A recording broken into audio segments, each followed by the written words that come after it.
Hi, I'm Seb and I make stuff, and this week I'll be using cheap materials to make myself an Ent. This build was inspired by the wild beyond the Witchlight with their giant Ent with a treehouse called Little Oak, and of course, being a massive fan of Lord of the Rings, I knew that I needed to make myself a tree herder.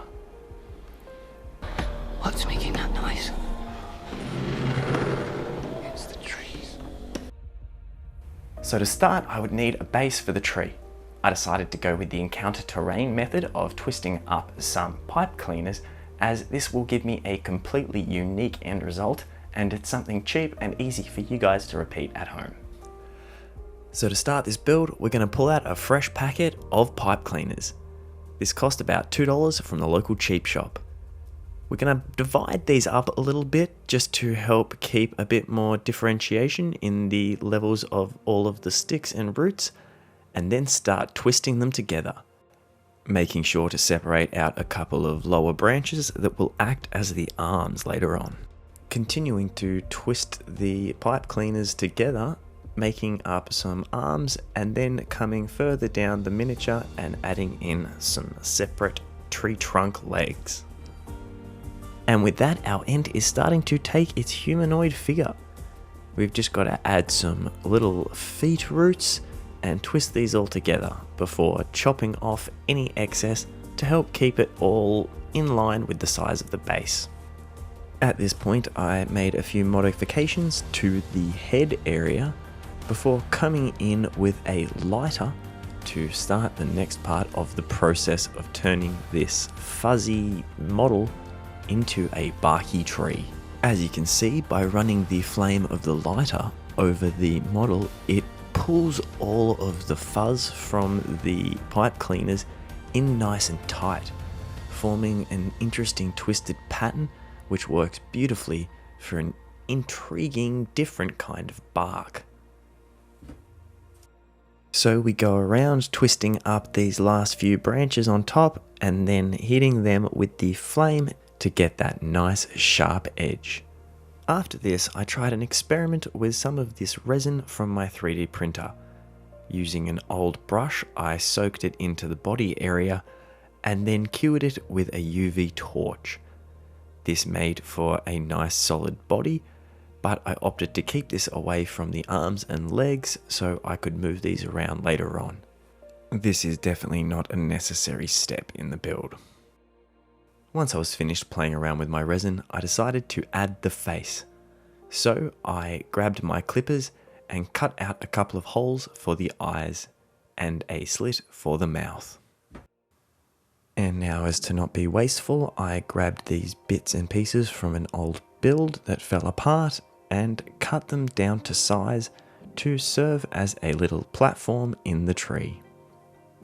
And any platform needs to have a little bit of extra stability as well as some handrails, so no one falls off when the Ent starts moving around.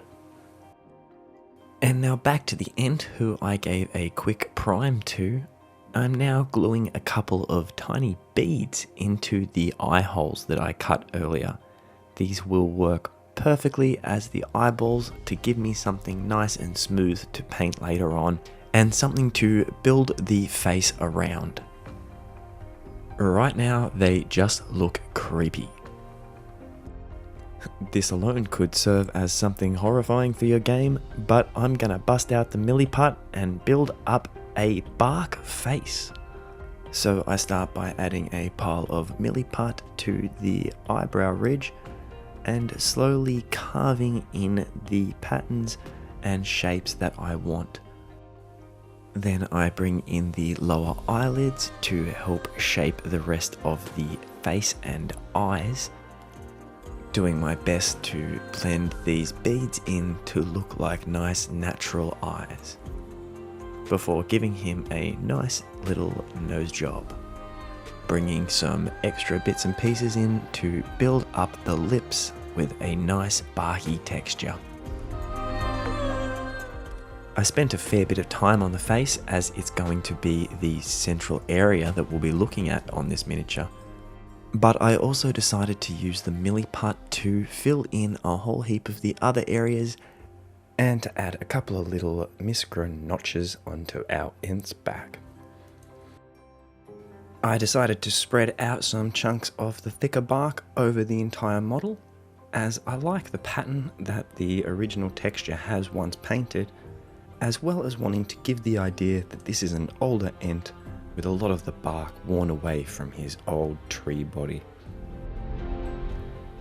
Now, while I'm fairly happy with the coverage of this, I'm going to take advantage of the Milliput still being quite moldable and start breaking off a few tiny little sticks and having these extruding out of any areas that I think could add a little bit more interest, before giving the entire thing a prime and a paint. Starting with a grey primer, then a black layer, followed by a zenithal highlight and a spray with a terrain brown, and one more zenithal highlight before bringing it in to paint. I use contrast paints to bring all of these elements of detail back to life, going around anywhere with the Milliput to start with a Gore-grunter fur, and then covering the rest of the model in combinations of the Gore-grunter fur and a Cygor brown.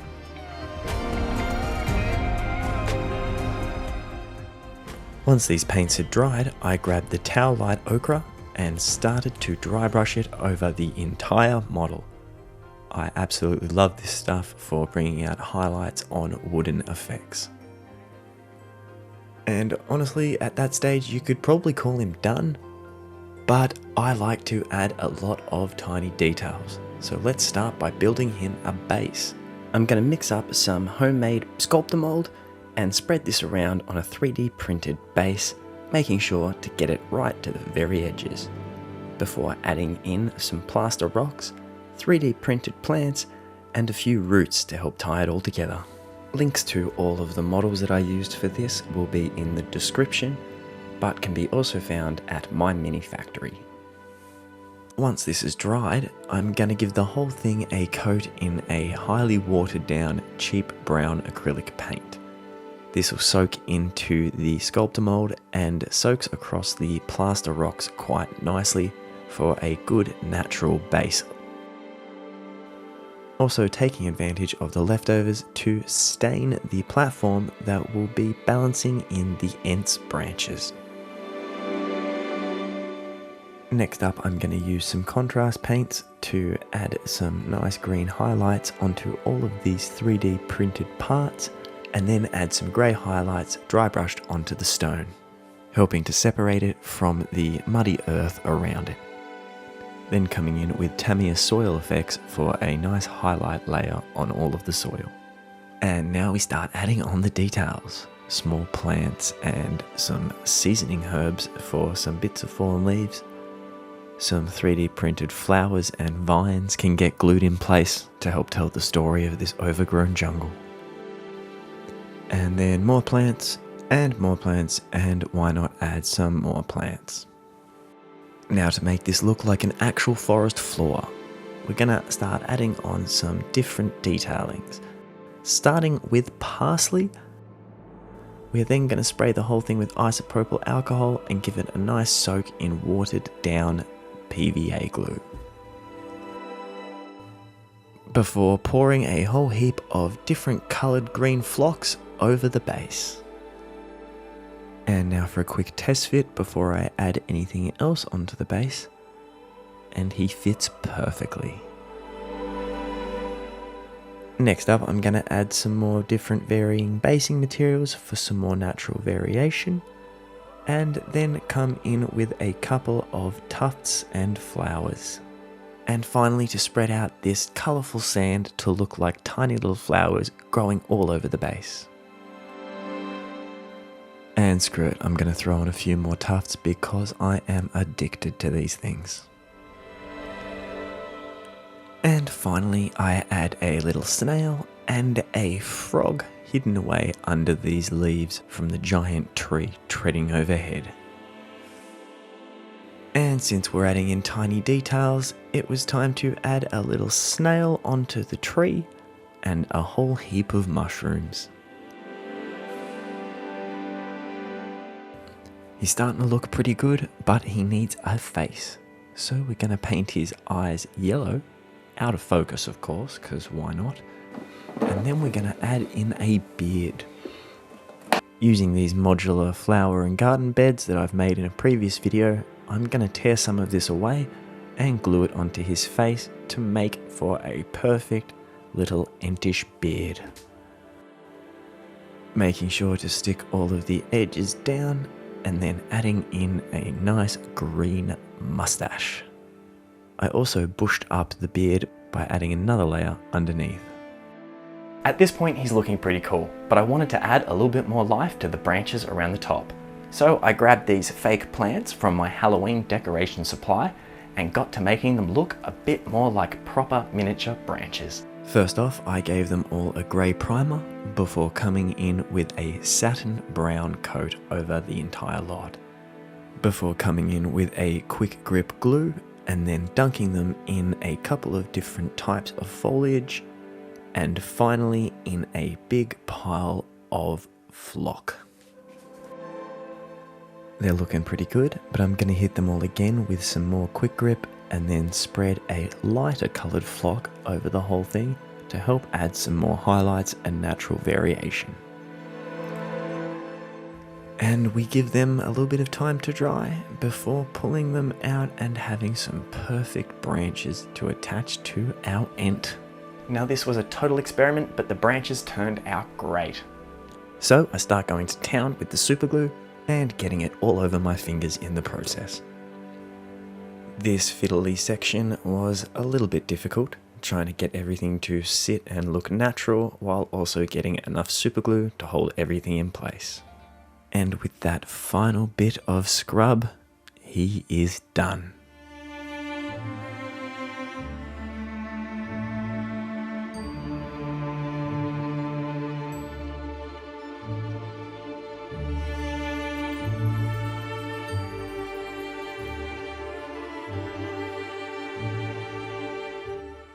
And just like that, I have myself an Ent. I added a few small details as well as finishing off this removable section that fits nicely into the branches to give me a reusable factor and make this more useful for the wild beyond the Witchlight. From one side, he's just a tree, but when you spin him around, it reveals the living Ent within. I'm pretty happy with this guy, and he is the biggest miniature that I have ever made. I absolutely love the end result. It's hard to believe this started the day as a pile of pipe cleaners, and now it's become one of the most magical miniatures that I've ever made. I highly recommend trying this out. It used fairly cheap materials and was quite a simple build to make something super unique and fun to throw down on my table or just keep on my shelf. I'd love to see what kind of Ents you guys can come up with, so please share them with me on the social medias linked in the description. And remember, never stop making stuff.